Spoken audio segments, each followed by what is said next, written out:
So here is number 11 on the Chapter 10 individual assignment. Says several months ago, Ayers Industries, Inc. experienced a hazardous material spill at one of its plants.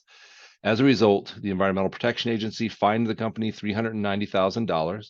The company is contesting the fine.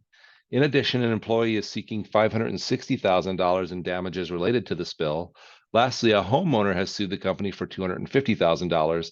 The homeowner lives 30 miles from the plant, but believes the incident has reduced the home's resale value by $250,000.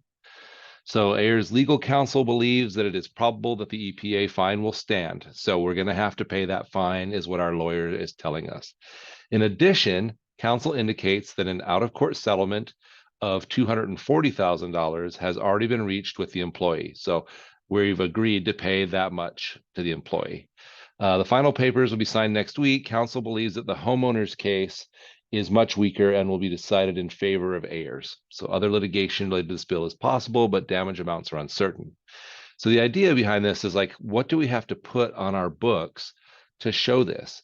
And the answer is, if something is probable, meaning it's likely we're going to have to pay it, and it's estimable, meaning we know how much, or we can estimate about how much we're going to have to pay, then we really need to record that on our books. Okay, so we know that we're going to have to pay this EPA fine, and we also know that we're going to have to pay $240,000 in this settlement. And so the debit to this is going to be the expense, damage awards, and fines, which it tells us right here, so we don't have to think too hard. And then we're going to credit our EPA fines payable. That's a liability that recognizes we're going to owe money to the EPA, and we're going to credit litigation claims payable for that settlement. So the EPA fines payable is going to be $390,000 because that's how much we expect to have to pay to them. And the litigation claims payable is going to be $240,000 because that's how much we believe we're going to have to pay in that settlement, according to our lawyers.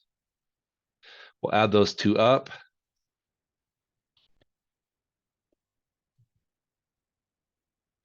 And we'll get $630,000 in damage awards and fines expense.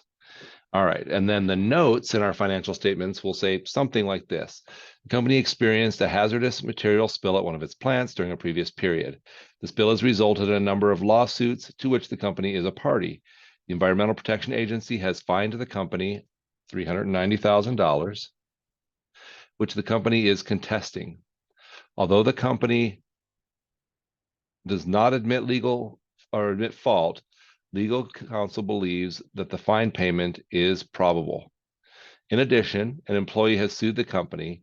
A blank $240,000 out-of-court settlement has been reached with the employee. The EPA fine and the out-of-court settlement have been recognized as an expense for the period. There is one other outstanding lawsuit related to the incident. Counsel does not believe the lawsuit has merit. Other lawsuits and unknown liabilities may arise from this incident. So in your financial statement, you will record the things that are probable, in other words, likely to happen, and estimable, that we can figure out about how much they cost. And then we'll make a note that explains the rest of it, including more detail about the probable stuff, but also more detail about stuff that we can't really put a dollar amount on or that we don't think is likely to happen. We'll check our work, and we're all good, and I hope that was helpful.